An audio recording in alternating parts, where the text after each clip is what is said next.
I watched two private investigators walk through the door of my grandmother's 80th birthday party, carrying a thick evidence folder. My sister Caroline had hired them to prove my tech startup was fake and humiliate me in front of our entire family. For 6 months, Shed mocked my business venture, calling me a fraud and a failure.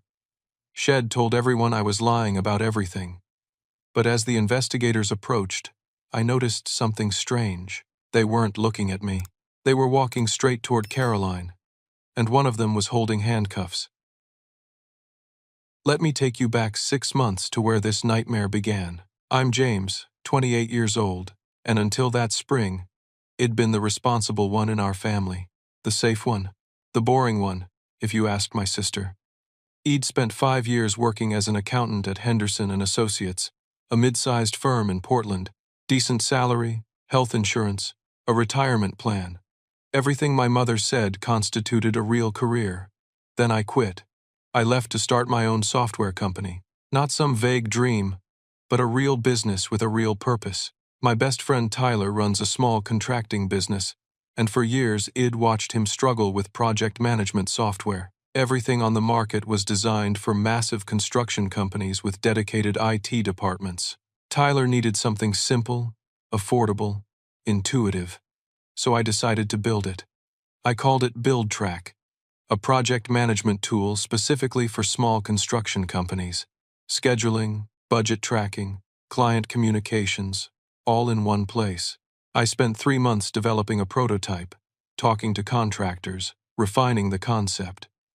I invested my entire savings, $32,000, into making this real. My girlfriend Amy, a third-grade teacher with the patience of a saint, supported me completely. She believed in me even when I didn't believe in myself. My mother was nervous but tried to be encouraging. My father, who divorced my mother when I was 12 and moved to California, sent a cautious email saying he hoped I knew what I was doing. But Caroline, my 32-year-old sister, the golden child, the successful real estate agent with the luxury car and the downtown Seattle condo, she laughed in my face. It happened at a family dinner at Mom's house in suburban Portland. Mom had made pot roast, trying to create a nice evening. Caroline drove down from Seattle for the weekend, and I'd been excited to tell everyone about BuildTrack. I brought my laptop, ready to show them the interface. Caroline took one look at my presentation and said, "So you threw away a real career to build an app? James, there are a million project management tools already. What makes you think anyone wants yours?" I tried to explain the niche market, the specific needs of small contractors. She interrupted me. "This is a midlife crisis," she announced, sipping her wine. "You're 28, freaking out about your future, and instead of dealing with it like an adult, you're playing tech entrepreneur." My mother said quietly, "Caroline, that's not fair." Caroline turned to Mom. "I'm being realistic. James has never taken a risk in his entire life. Now suddenly he's a businessman? I don't buy it." The words stung because part of them was true. I had always played it safe. Caroline was the bold one, the confident one. She'd been selling real estate since she was 24, working her way up in a competitive market. She drove a BMW, wore designer clothes, posted photos from expensive restaurants on social media. She was everything I wasn't. Over the next few months, Caroline's skepticism turned into something darker. She started making comments at every family gathering. When I mentioned signing my first client, she said, "Really? Who?" When I said it was a small company in Gresham, she said, "How convenient that none of us can verify that." At a barbecue at Mom's house in early summer, things exploded. Tyler was there with his wife. Caroline cornered him by the grill and started asking pointed questions about whether my software actually worked, whether he was just being a nice friend, whether I'd paid him to pretend to be a client. Tyler told me later, his face uncomfortable, "Man, your sister basically accused me of lying for you." It was weird, but the real turning point came that same afternoon. Caroline had been drinking, and she suddenly stood up on the back porch and announced to the whole family, "I need to say something. I don't think James has any real clients. I think he's making this all up. Maybe he's in debt, maybe he's gambling.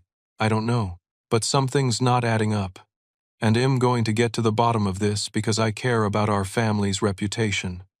The backyard went silent. My mother looked horrified. My cousin Brian, a 19-year-old college kid, stared at his plate. Amy grabbed my hand under the table. I stood up, my face burning. You think him scamming everyone? You think him lying about my own business? Caroline met my eyes, hers cold and hard. I think you're scared and desperate, and you're creating an elaborate story rather than admitting you made a mistake quitting your job. Prove me wrong, James. Show us all the proof. I should have walked away. Instead, I said, I don't owe you proof of anything. This is my life, not yours. She smiled, a smile I'd never seen before. Then I guess we'll see what the truth is, won't we? That was when the war truly began. That was when Caroline decided that destroying my credibility wasn't just an opinion. It was a mission. 2 weeks after the barbecue, I got a strange phone call from my former colleague, Sandra, at Henderson and Associates. She sounded awkward.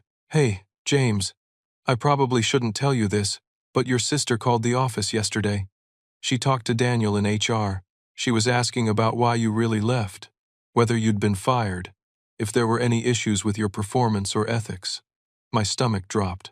What did Daniel tell her? He said he couldn't discuss former employees. But James, why is your sister calling your old job? I had no good answer. I hung up and immediately called Tyler. He answered on the second ring. Did Caroline contact you again? I asked. Yeah, man. 3 days ago. She called my business number, said she was your sister, and she was worried about you.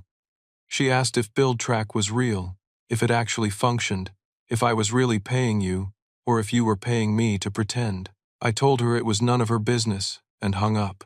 I should have told you sooner. My hands were shaking. Caroline wasn't just doubting me at family dinners anymore. She was actively investigating me, reaching out to people in my life, trying to build a case that I was a liar. That night, my mother called. Her voice was strained. James, honey, I need to tell you something.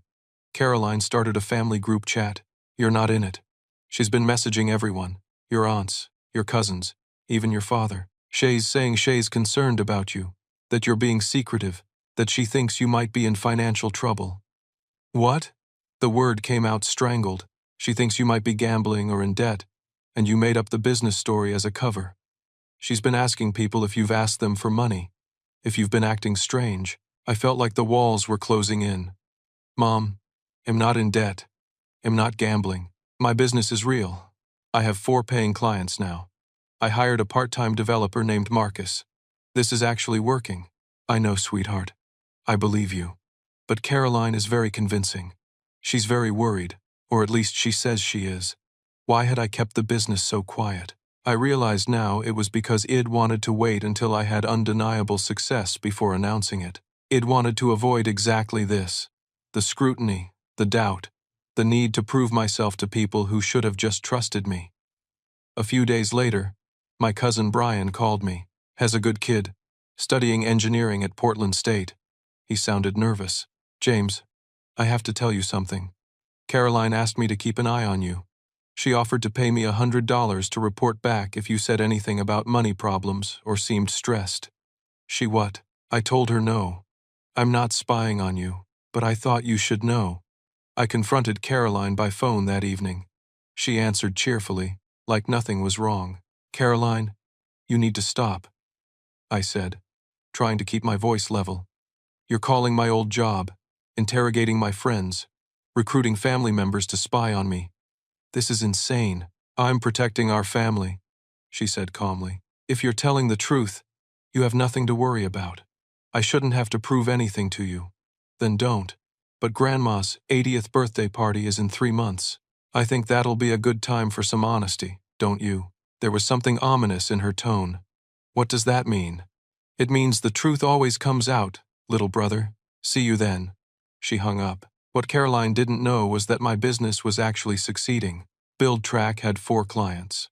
Tyler's company, a roofing business in Beaverton, a small remodeling outfit in Lake Oswego, and a plumbing company in Hillsborough. Monthly recurring revenue of $6,000. Not enough to make me rich, but enough to prove the concept worked. Id hired Marcus, a talented developer. Id met through a tech meetup, to help me add features and improve the interface. Amy told me to just show Caroline my bank statements, my client contracts, proof that this was real, but I refused on principle. Why should I have to bear my financial life to my sister just because Shed decided I was a liar? Where was the trust? Where was the family loyalty? I was working from a coffee shop near my apartment when I received an anonymous email. No subject line, no message, just 5 photo attachments. I opened them with a sense of dread. The photos showed me meeting with a client outside a building in Beaverton, working on my laptop at a different coffee shop, having lunch with Marcus at a Thai restaurant, walking to my car. Someone had been following me, photographing me. Hello, I'm delighted to assist you with our voice services. Choose a voice that resonates with you, and let's begin our creative audio journey together. She was building some kind of case against me, planning some kind of public confrontation at our grandmother's birthday party. Amy found me that night sitting in the dark in our apartment. She turned on the light and sat beside me. What happened? I showed her the photos, told her about the call. She wrapped her arms around me. This has to stop, she said. You need to do something. But what could I do? Caroline was my sister. Our family was already fractured from our parents' divorce years ago. If I escalated this, if I fought back publicly, would I just be proving her right that there was drama to hide? I didn't know the answer, but I knew that in 3 months, at Grandma Helen's 80th birthday party, something terrible was going to happen. I found out the details from my mother, who found out from our Aunt Linda, who somehow heard it from Caroline herself. My sister had hired a private investigation firm, not just a single investigator taking a few photos, but an actual licensed firm, Pacific Insight Investigations, based in Seattle. Cost $3,000 for what Caroline called a comprehensive background and activity report. $3,000. Caroline had spent $3,000 to investigate her own brother. My mother called me, her voice thin and worried. James, she's telling people she's doing this for everyone's protection. She says she has a bad feeling about your career change, that it doesn't make sense, that she needs to know the truth before it's too late. Too late for what? I asked, exhausted. I don't know, honey. I don't understand what she thinks she's going to find. Neither did I. But the knowledge that professional investigators were digging through my life made me feel sick. What would they find? I hadn't done anything wrong, but everyone has things they'd rather keep private. Would they talk to my ex-girlfriend from college who had had a messy breakup with? Would they find out about the speeding ticket I got last year? Would they misinterpret something innocent and make it look suspicious? Marcus, my part-time developer, was worried for a different reason. He called me one afternoon, his voice tense. James, man, I need to tell you something. I've got a possession charge from 5 years ago. Marijuana. It's legal now, but it's still on my record. If someone's investigating you and they look at who you're working with, they might make it look bad. It's fine, I assured him, though I wasn't sure. You haven't done anything wrong. You're a great developer. But privately, I worried. Would Caroline twist that detail, present it as evidence that I was involved with criminals or making poor choices? I decided to consult a lawyer. I found Patricia Gomez, an attorney who specialized in business law and personal disputes. Her office was in a modest building in downtown Portland. She listened to my story, taking notes. Your sister's actions are legal, she said finally. Morally questionable, but legal. However, if she spreads false information based on this investigation, you could potentially have a defamation case. The bigger concern is whether this damages your business reputation. Can I stop her? From investigating you? No. From publicly defaming you at a family party? That's trickier. You could send a cease and desist letter, but that might escalate things. My advice? Document everything. Keep records of all communication. If she crosses a legal line, well, have evidence. It wasn't the reassurance it hoped for. The stress was affecting everything. Amy and I had our first serious fight. She thought I should just give up BuildTrack, get a regular job again, remove the source of conflict with Caroline. I told her I couldn't let my sister bully me into abandoning my dreams. We didn't speak for 2 days, an agonizing silence in our small apartment. My mother called again, crying this time. James, please, just show Caroline your business records. Show her you're telling the truth. I can't take this fighting anymore. Our family is falling apart. I shouldn't have to prove myself to her, I said, but my voice cracked. I was tired. So tired. Then something strange happened that made everything worse and, eventually, better. I checked my business bank account one morning and saw a security alert. Attempted unauthorized access, but her voice had a strange defensive edge, like she'd been caught. Caroline, this is illegal. If you keep doing this, I will press charges. You're paranoid, James. You're seeing threats everywhere because you know your lies are catching up to you. She hung up. I sat there, my mind racing. If Caroline was desperate enough to try to access my bank account, what else had she done? What else was she planning? For the first time since this nightmare began, I decided to look into Caroline's life. It'd been so focused on defending myself that I hadn't thought to question her. But now I started paying attention. I looked at her social media, her real estate business website. I started asking subtle questions of family members about how she was doing, what deals she'd closed recently. And I noticed something odd. 2 months earlier, Caroline had posted on Facebook about closing a landmark commercial real estate deal worth $2 million. She'd posted a photo of herself in front of a building in downtown Seattle, beaming, holding a sold sign. The caption read, "Another dream delivered," representing excellence in commercial real estate. But when I searched for the property address in public records, I couldn't find any recent sale. The building she'd posed in front of was listed as still available on multiple real estate websites. The ownership records showed no transfer. I told myself I was reading too much into it.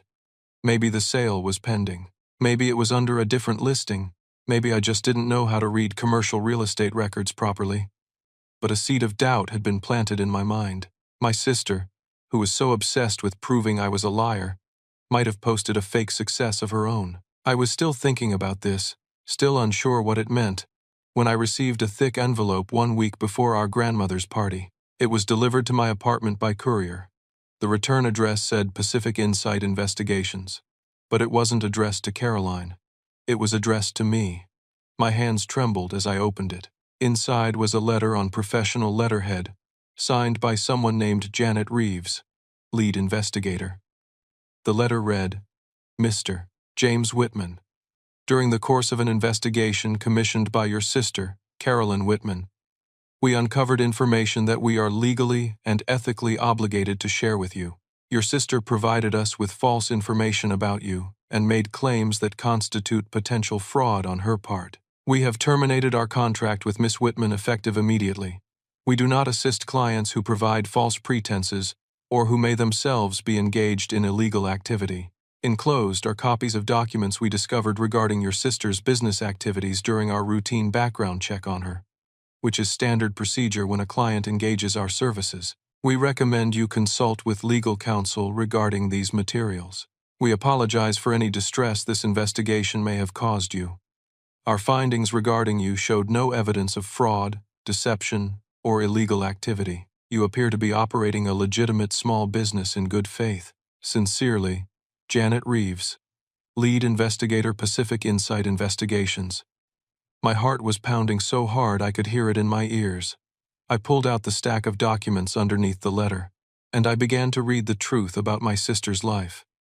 The first document was a summary report, 3 pages long, detailing what the investigators had found. I read it twice, then 3 times, because I couldn't believe what I was seeing. Caroline had been running a real estate fraud scheme for at least 18 months. The scheme worked like this.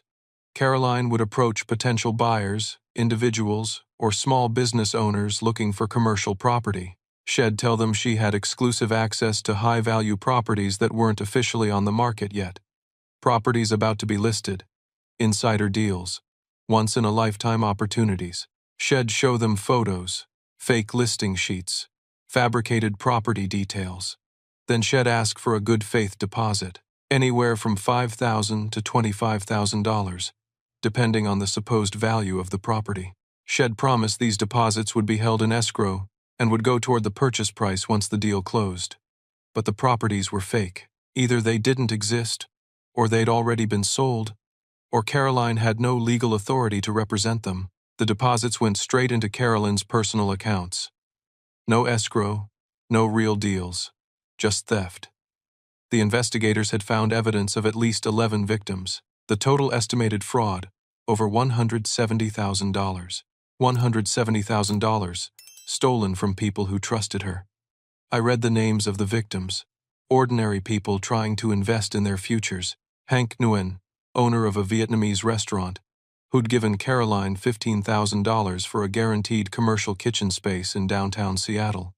The space was never available. Dorothy and Paul Stevens, a retired couple, who'd lost $12,000 on a fake industrial warehouse investment.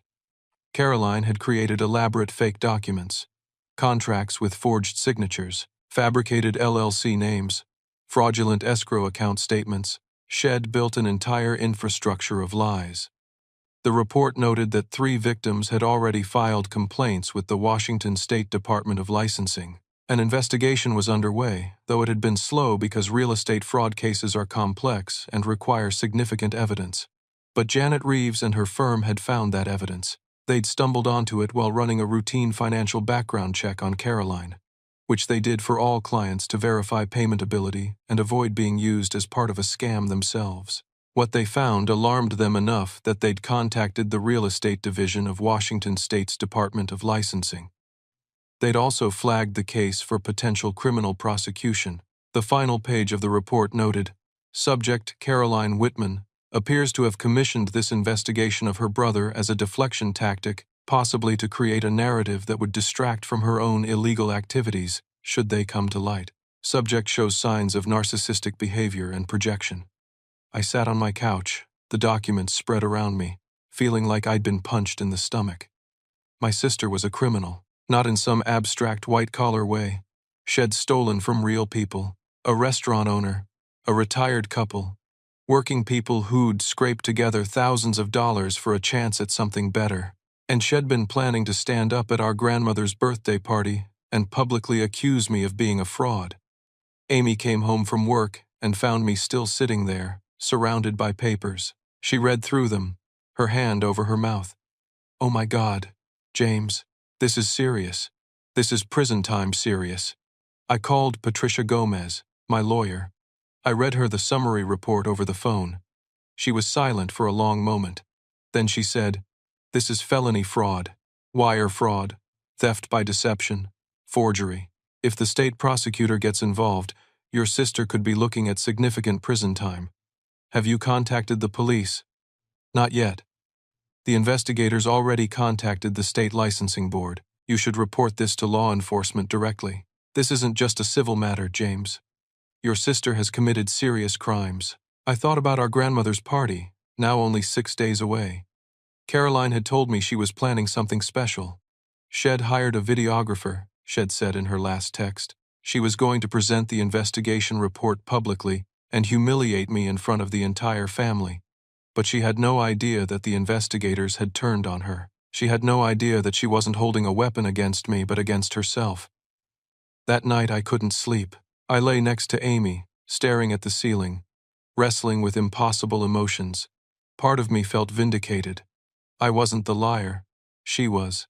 Part of me felt sick. My sister, the person I'd grown up with, who I'd looked up to as a child, was a thief. And part of me felt sad, because I understood now what had driven her to this. Caroline had always needed to be the successful one, the impressive one. When I'd quit my safe job to take a risk, something Shed never been brave enough to do herself, it had threatened her identity. So Shed tried to destroy me to protect herself.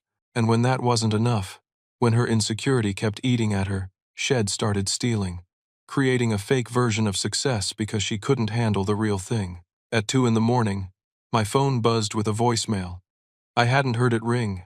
The voicemail was from Caroline, left at 1:53 a.m. Her voice was slightly slurred, maybe from wine or maybe from exhaustion. "James," she said, and there was something broken in her voice. "I know you think I'm the enemy. I know you hate me right now. But I'm about to prove at Grandma's party that you're the fraud everyone thinks you are. I have the full investigation report. All of it. It shows you have no real business, no real clients, that you've been lying about everything. I'm going to read it out loud to the whole family. Mom, Dad, Grandma, everyone. Uncle Richard, Aunt Linda, all the cousins. You'll finally be exposed for what you are. This is for your own good, James. You need to stop lying and face reality." She laughed, a bitter, awful sound. Then she hung up. I played the voicemail again. Then again. Caroline had no idea. She genuinely believed the investigators had found evidence against me. She thought she was moments away from her triumph. She was going to walk into that party believing she held all the power, and she was going to discover that her own world was about to collapse. I made a decision then. I would go to the party. I would let Caroline try to humiliate me, because the truth was going to come out anyway, and it would be better for everyone to hear it all at once rather than in whispered rumors and second-hand stories. Justice was coming for my sister, and as much as it hurt, I knew it had to happen. The next morning, I contacted Janet Reeves. Her assistant put me through to her directly. Janet's voice was calm, professional. "Mr. Whitman, I'm glad you reached out. I wanted to speak with you about the situation. I'm planning to attend my grandmother's party," I said. "Caroline invited you to present your findings there, didn't she?" "She did. We were planning to attend and inform her that WED terminated the contract, but not to present any findings related to you. However, given what we discovered, I felt law enforcement should be present. Law enforcement is involved. As of yesterday morning, I contacted the Seattle Police Department's Economic Crimes Unit. 2 detectives have been assigned to your sister's case. They've been building it for several weeks now, coordinating with the state licensing investigators. Your grandmother's party may be an appropriate venue for them to act." My stomach twisted. "You want them to arrest her at the party?" Janet's voice softened. "I understand. This is your family, Mr. Whitman. But your sister has been planning to publicly humiliate you at that same party. She's shown no remorse for the people she's stolen from. One of her victims, Hank Nguyen, was contacted by police, and he mentioned that your sister had told him she'd be at a family party this weekend and was looking forward to it." I closed my eyes. "Who are the detectives?" "Daniel Wright and Nicole Brennan. They're experienced with financial crimes. I can have them contact you if you'd like." "Yes, please." An hour later, Detective Daniel Wright called me. His voice was gravelly, like he'd been a smoker once and quit, but the damage remained. "Mr. Whitman, I understand this is a difficult situation. Let me be direct. Your sister has stolen a substantial amount of money from vulnerable people. We have enough evidence for an arrest warrant. We were planning to pick her up at her home, but given that she's attending a family event and has been openly discussing it with multiple people, including potential witnesses, we believe it's an appropriate venue." "Will it be a scene?" I asked. "My grandmother is 80 years old. She has a heart condition." "Well, be as discreet as possible," Detective Wright said. "But your sister has made this public by planning her own presentation at the party. In a way, she's chosen this venue herself." He had a point. Caroline had decided to make Grandma's party a stage. She just didn't know who the real star of the show was going to be. I met with both detectives and Janet Reeves the day before the party at a coffee shop in Portland. Detective Nicole Brennan was younger than her partner, maybe mid-30s, with sharp eyes and an empathetic manner. She showed me the arrest warrant, issued that morning. Multiple counts of wire fraud, theft by deception, and forgery. Each count carried potential prison time. Combined, Caroline could be facing years in prison. "We've been in contact with several of her victims," Detective Brennan said. "They deserve justice. One woman, Dorothy Stevens, is 73 years old. She and her husband saved for years to invest in what they thought was a safe property deal. Your sister took their money and spent it on car payments and vacations. I felt ill. I didn't know she was capable of this.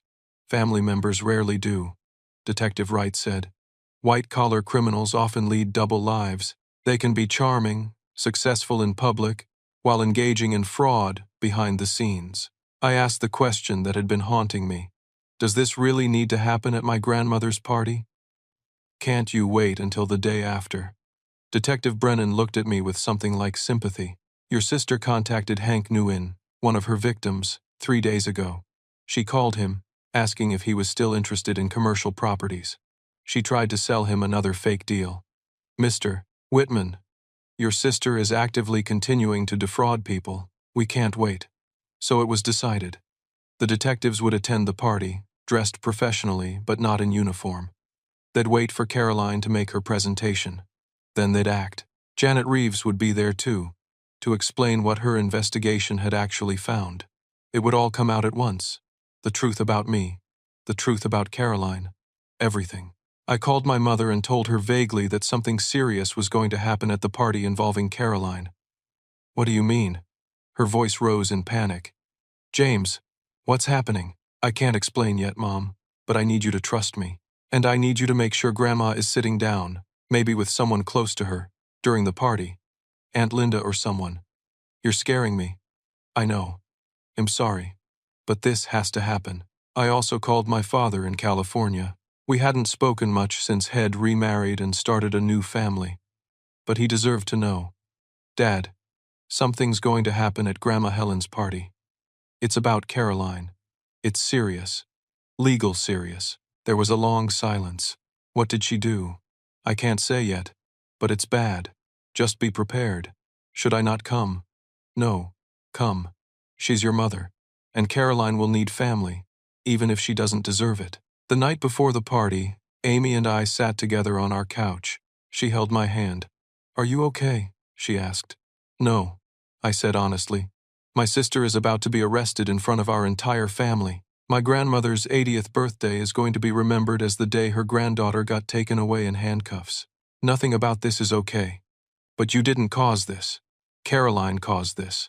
I know, but it still hurts. We sat in silence. Then Amy said, You know, what's amazing? Through all of this, your business kept growing. You didn't let her destroy you. You're stronger than you think, James. I hoped she was right. The morning of the party, I woke up to a text from Caroline. It was sent at 7:30 a.m., which meant she'd been awake early, probably rehearsing her big moment. The text read, Can't wait for today. I hired a videographer to record my presentation about your fake business. It's going to be on social media by tonight. Everyone will know what a liar you are. You should probably just not come and save yourself the embarrassment. But I hope you do come. I want to see your face when the truth comes out. I showed the text to Detective Wright, who had been communicating with by phone. He replied immediately, Let her dig her own grave. Don't respond. Just come to the party as planned. So I didn't respond. I got dressed in khakis and a button-down shirt, something respectful for a grandmother's birthday party. Amy wore a blue dress. We drove to the community hall in silence, my hands gripping the steering wheel too tightly. I was about to watch my sister's life fall apart, and as much as Shed tried to destroy me, as much as she deserved what was coming, part of me still wished there was another way. But there wasn't. The victims deserved justice. The truth had to come out, and Caroline had chosen this path herself, step by step, lie by lie, stolen dollar by stolen dollar. When we pulled into the parking lot, I saw Caroline's BMW already there, shining in the late morning sun.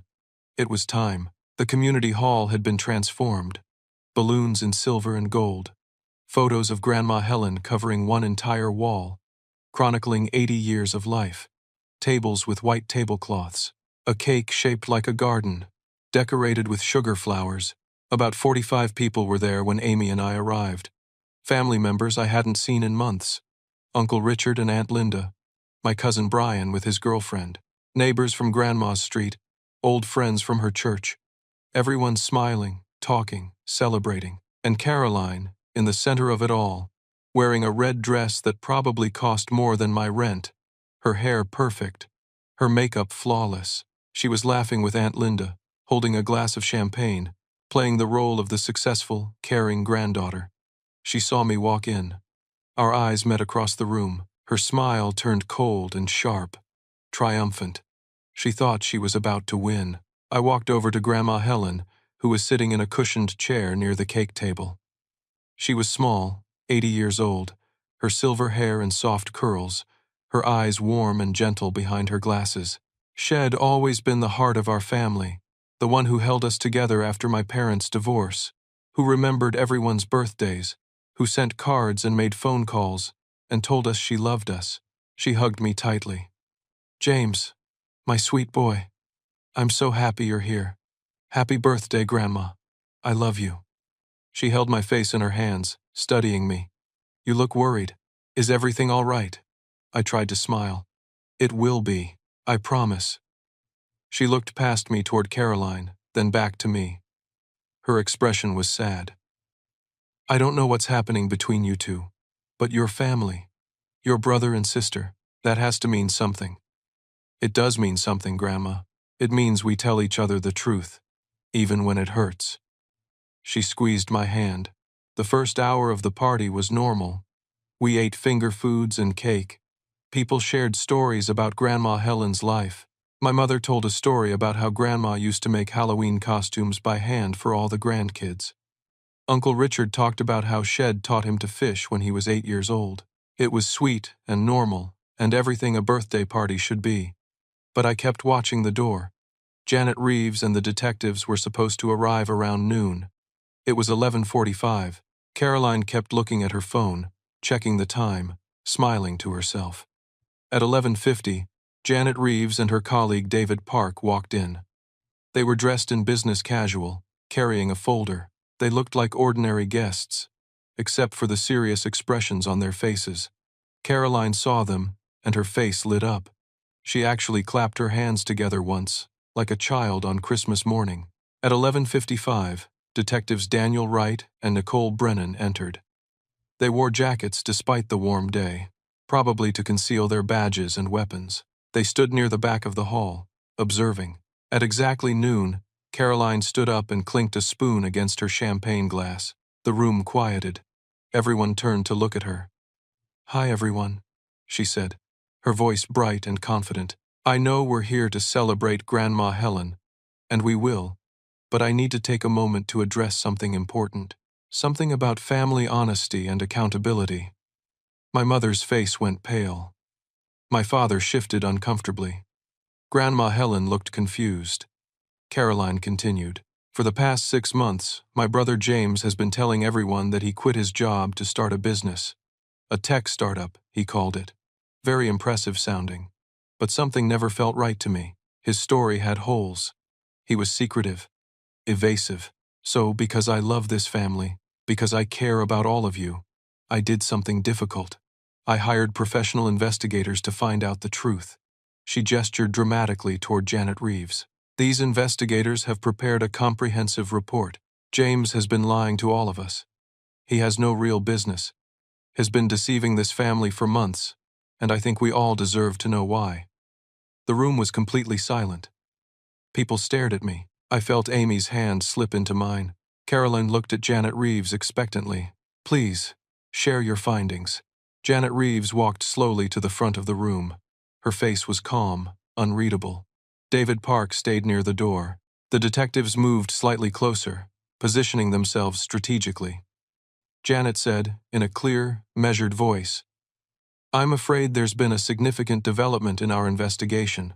Caroline's confident smile flickered slightly. "Yes, exactly. Tell them what James has been hiding." Janet turned to look at Caroline directly. "Miss Whitman, I'm not talking about your brother. I'm talking about you." The room seemed to hold its collective breath. Caroline's face went white, then flushed red. "What are you talking about? I hired you to investigate him, not me." Janet opened her folder. "During the course of our investigation, we perform routine background checks on our clients. It's standard procedure to verify payment ability and ensure we're not being used as part of a fraud scheme. When we ran your background check, Miss Whitman, we discovered evidence of serious financial crimes." "That's ridiculous," Caroline said, her voice rising. "This is some kind of mistake." "It's not a mistake." Janet began reading from the report. "Over the past 18 months, you have fraudulently represented yourself as the authorized agent for commercial real estate properties you had no legal right to sell. You collected good faith deposits from at least 11 victims, totaling over $170,000. These deposits were never placed in legitimate escrow accounts. The properties were either already sold, didn't exist, or you had no authority to represent them." Caroline started to say something, but no words came out. Janet continued, her voice steady and damning. "One victim, Hank Nguyen, paid you $15,000 for a commercial kitchen space that was never available. Dorothy and Paul Stevens paid you $12,000 for an industrial warehouse that didn't exist. You created fake contracts with forged signatures. You fabricated LLC names. You committed wire fraud, theft by deception, and forgery. The room erupted in shocked murmurs. People turned to look at each other, then at Caroline, then at me. Caroline's face was scarlet. "You're lying. This is insane. You're making this up." She spun toward me, her finger pointing, shaking. "You paid them to say this. You set this up. This is revenge because I was about to expose you." Before I could respond, Detective Daniel Wright stepped forward. He held up his badge. "Caroline Whitman, I'm Detective Daniel Wright with the Seattle Police Department Economic Crimes Unit. We have a warrant for your arrest." The room went completely silent. Caroline shook her head violently. No, this isn't real. This is a setup. James planned this. As the criminal, not me." Detective Nicole Brennan approached from the other side. "Miss Whitman, we need you to come with us." My mother stood up, her hand over her mouth, tears streaming down her face. She said, in a voice barely above a whisper, "Caroline, stop. Please stop." Caroline turned to our mother. "Mom, you have to believe me. James did this. Hess framing me." But my mother's face crumbled. She said, her voice shaking, "Last month, my friend Susan told me you took $10,000 from her brother for a property deal that never happened." I didn't want to believe it. I told myself there had to be an explanation. But I knew, deep down, I knew something was wrong. Caroline stared at our mother, her mouth open. She looked around the room, seeking allies, finding only shocked, horrified faces. Aunt Linda spoke up, her voice sad. "Caroline, you tried to get my son to invest $20,000 in a property last year. He called me asking if it seemed legitimate. I told him to be careful. I had a bad feeling then." Other people nodded, whispered to each other. The truth was spreading through the room like wildfire. People had suspected. People had known something was wrong. The videographer Shed hired stood in the corner, camera still rolling, capturing everything. Not the triumphant exposure of her lying brother, but her own arrest, her own fall. As they walked her out, Caroline looked back once at Grandma Helen. "I'm sorry," she said, her voice broken. "Grandma, I'm so sorry." Grandma Helen just sat in her chair, her small hands gripping the armrests, tears sliding silently down her wrinkled cheeks. The door closed. Caroline was gone. The party, if it could still be called that, erupted in chaos. People talking over each other, asking questions, crying, hugging. My mother collapsed into a chair, sobbing. My father stood frozen, his face gray. Janet Reeves approached me. "Mr. Whitman, I apologize for the trauma this has caused your family, but your sister gave us no choice." "I know," I said. "Thank you for telling me the truth." She nodded and left with David Park. I walked over to Grandma Helen. She looked up at me with eyes full of pain and love. "James," she whispered, "what happened to her? What happened to my Caroline?" I knelt beside her chair and took her hand. "I don't know, Grandma, but she needs help, and she's going to get it, even if it's not the way any of us wanted." She pulled me close and held me. This tiny woman who had lived 80 years and never imagined she'd see one of her grandchildren arrested at her birthday party. "I'm proud of you," she whispered into my ear. "You stayed true, even when it was hard. That takes courage." I started to cry then, all the stress and fear and sadness of the past 6 months pouring out of me. Amy came and wrapped her arms around both of us. My mother joined us, then my father. We stood there, this broken family, holding each other in the ruins of a birthday party that should have been joyful. Eventually, people started to leave. They hugged Grandma Helen, told her they loved her, promised to call later. The community hall emptied slowly. I stayed until the end, helping clean up, throwing away paper plates, taking down balloons, packing up leftover cake. Tomorrow, the real work would begin. Lawyers, court dates, the legal process. But tonight, I just wanted to be with my grandmother, to make sure she knew she was loved, that this wasn't her fault, that families survive even the worst betrayals. As I carried a box of decorations to my car, I saw the video camera the videographer had left behind in the chaos. She must have forgotten it. I picked it up, wondering if I should watch the footage. The moment Caroline's world collapsed, captured in digital memory, I decided not to. Some things don't need to be preserved. Some things are better left to fade with time. I drove home with Amy beside me, exhausted and sad and somehow lighter than I'd felt in months. The truth was finally out, and now we could all begin to heal.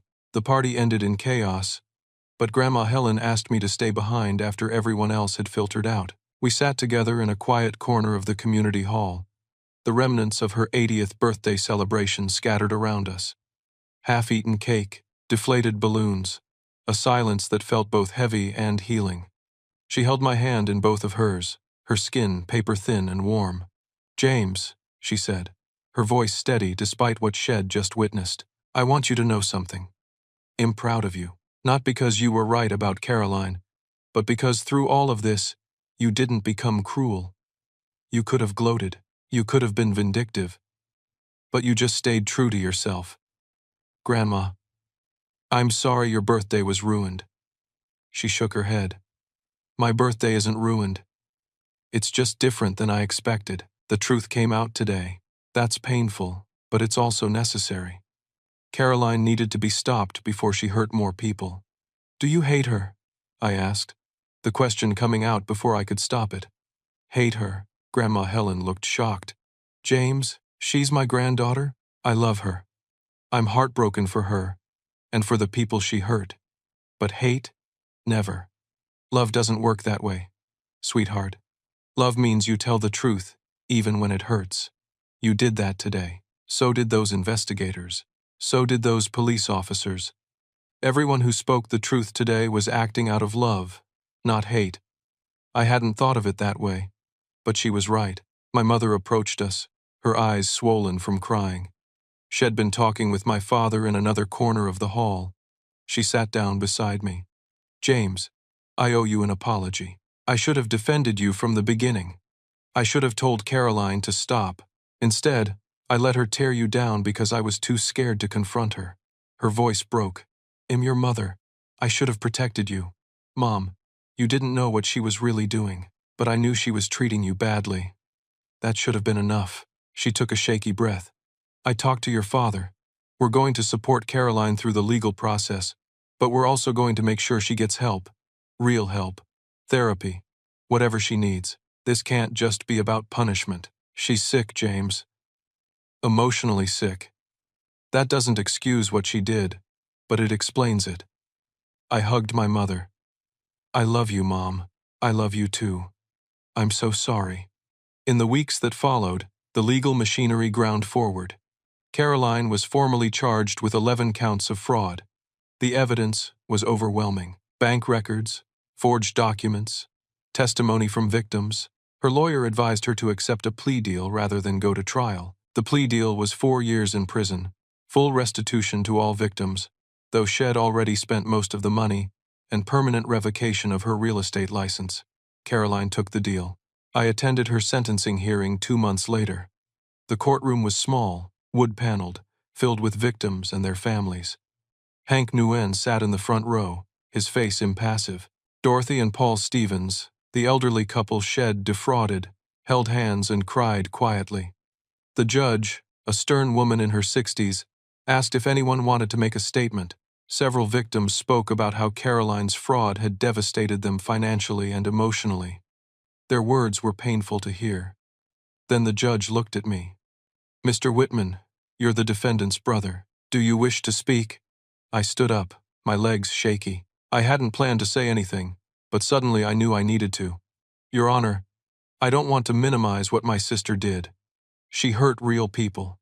She deserves to be held accountable. But I want to say something about who she is, or who she was before this. Caroline used to be the person in our family who organized birthday parties for our grandmother. She used to send care packages to our younger cousins in college. When our parents divorced, she was 16, and she helped take care of me when I was 12. She wasn't always this person." I paused, trying to find the right words. "I think Caroline got lost somewhere. She became so obsessed with looking successful that she forgot how to actually be successful. She was terrified of failure, so she created a fake version of success, and once she started lying, she couldn't stop. Each lie required another lie to cover it up. It became a spiral. I'm not asking for leniency. I'm just asking that while she's being punished, someone also helps her figure out how she got here, because I don't want her to come out of prison and make the same mistakes again. The judge nodded. Thank you, Mr. Whitman. That's noted for the record. Caroline's lawyer read a letter from her.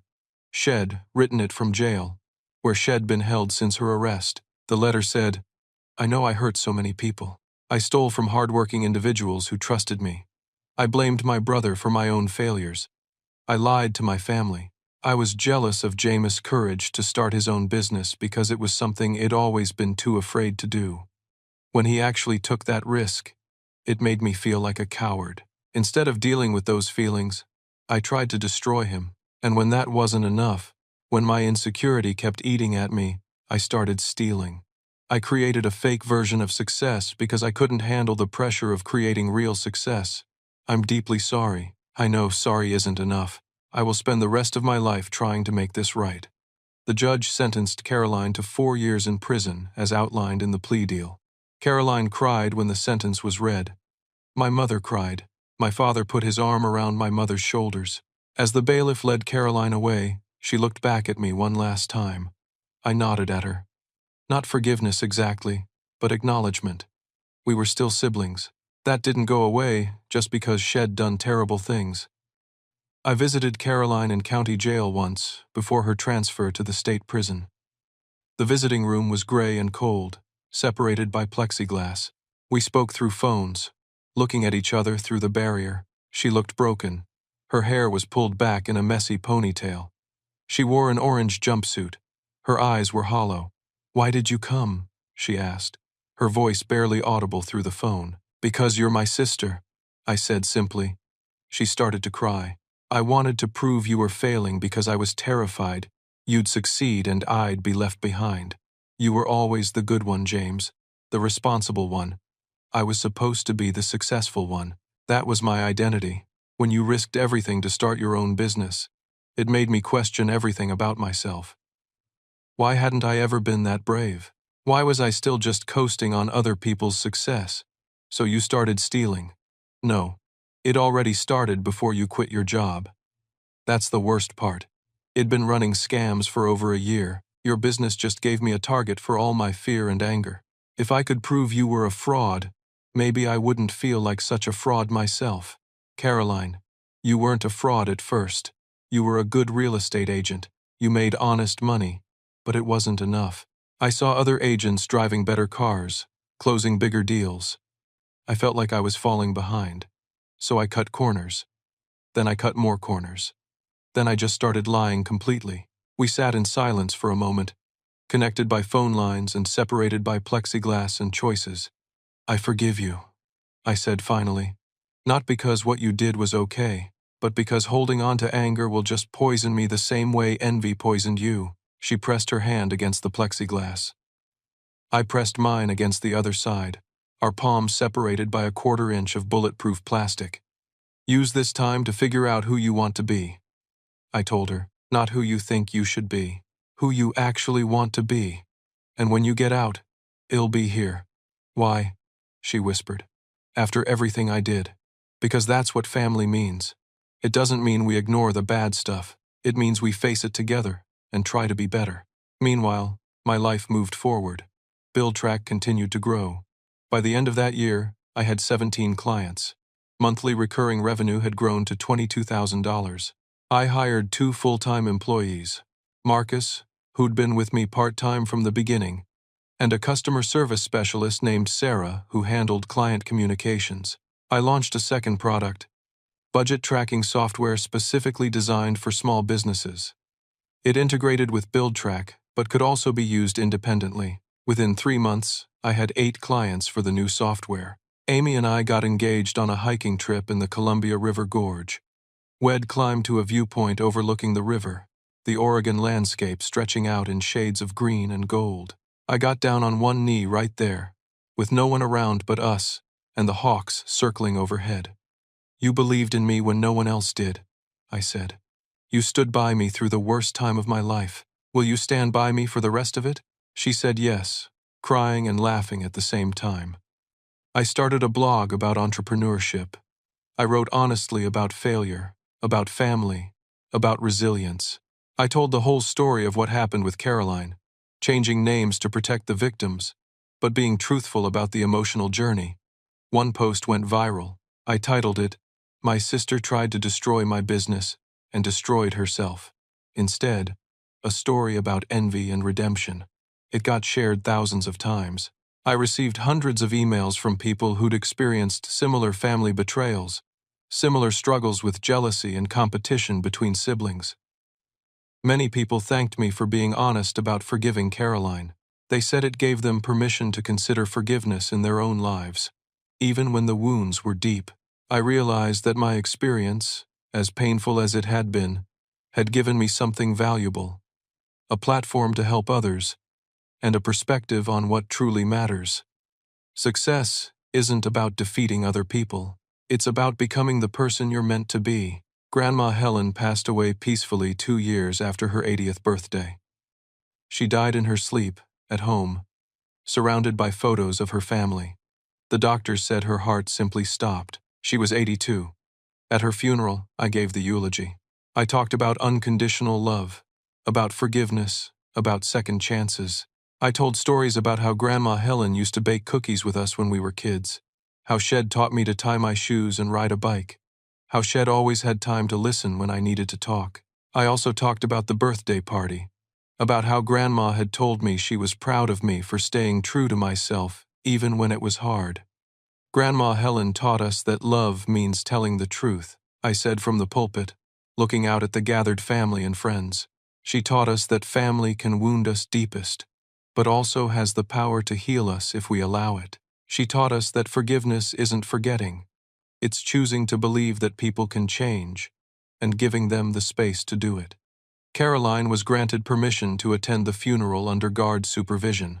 She sat in the back row, handcuffed to a corrections officer, wearing civilian clothes they'd allowed her to change into.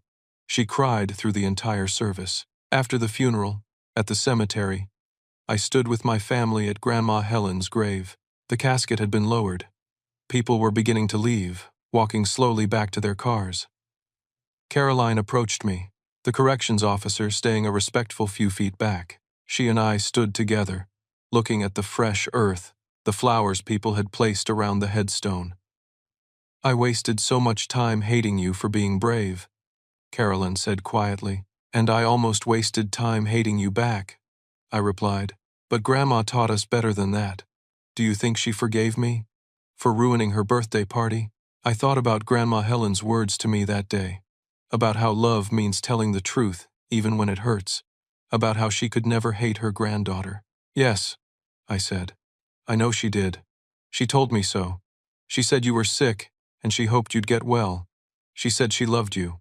That never changed." Caroline broke down then, sobbing in a way I'd never seen her cry before. Not the angry, bitter crying from the party, not the desperate crying from the sentencing, but something deeper, something that sounded like genuine grief and genuine remorse. The corrections officer looked at me. I nodded.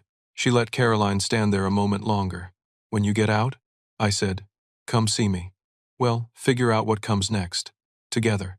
You'd really do that? After everything? You're my sister. That doesn't change. What you did was terrible, but you're serving your time. You're making restitution. You're getting therapy. You're trying to change. That's all anyone can ask." She wiped her eyes. "I don't deserve you as a brother. Maybe not. But you're stuck with me anyway. That's how family works." The corrections officer touched Caroline's arm gently. It was time to go. Caroline hugged me, awkward with the handcuffs, then let herself be led back to the transport van. I stood at Grandma Helen's grave a while longer, just me in the afternoon sun and the quiet of the cemetery. I thought about everything that had happened, the fear, the betrayal, the vindication, the sadness, the forgiveness. I thought about how envy is poison that destroys the one who carries it, about how the person you're really competing against is the person you were yesterday, about how success isn't about looking impressive to other people. It's about being able to sleep at night knowing you did the right thing. Caroline had learned these lessons the hardest way possible. Prison time, lost career, broken reputation, but she was learning them. And maybe when she got out, she'd be the person she was always capable of being, before fear and insecurity twisted her into someone else. As for me, I'd learned something too. I'd learned that staying true to yourself, even when everyone doubts you, even when your own family turns against you, is the only real measure of success. I'd built a business, yes, but more importantly, I'd become someone I was proud to be. I built a company, but I learned that the person you're really competing against is the person you were yesterday. Caroline learned that lesson through loss and consequence. I learned it by watching her fall and choosing not to gloat, but to extend a hand when she was finally ready to take it. That's what Grandma would have wanted. And in the end, that's what made me feel like I had truly succeeded. Not the money, not the growing client list, not the viral blog post, but the fact that I'd gone through the fire and come out the other side, still believing in love, still believing in family, still believing that people can change if we give them the chance. Grandma Helen's funeral was on a Tuesday.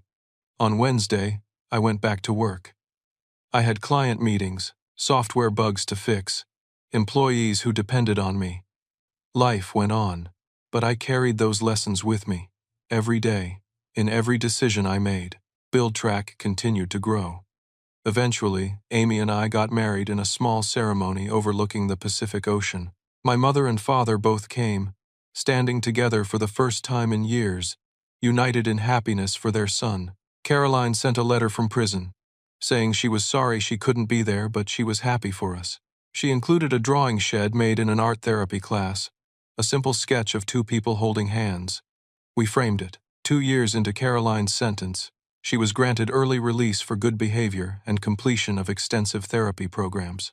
She'd been a model prisoner, had gotten her GED equivalency in business ethics, and had been working with a prison counselor to address her psychological issues. When she got out, I was there to pick her up. She walked out of the prison facility looking smaller somehow, humbler, her eyes clear but cautious. We drove to a diner and had breakfast, pancakes and coffee. We talked about simple things at first, the weather, how Amy was doing, Mom's new apartment, Dad's retirement plans. Then Caroline said, "I've been offered a job as a bookkeeper at a nonprofit that helps low-income families with housing. It's entry-level, nothing glamorous, but it's honest work, and I want to do it." "That sounds perfect," I said. "You'll never be able to pay back all the restitution I owe. Not in full, but I'm going to try. Every paycheck, a portion goes to my victims. It'll take decades, but I'll do it." "I know you will." She looked at me, really looked at me. "Thank you for not giving up on me. I gave up on myself. But you didn't. That's what family does." I said simply, "Now, I want to leave you with a question. Have you ever dealt with jealousy or competition within your own family? Maybe a sibling, a cousin, someone close to you who saw your success as their failure? How did you handle it? Did you fight back?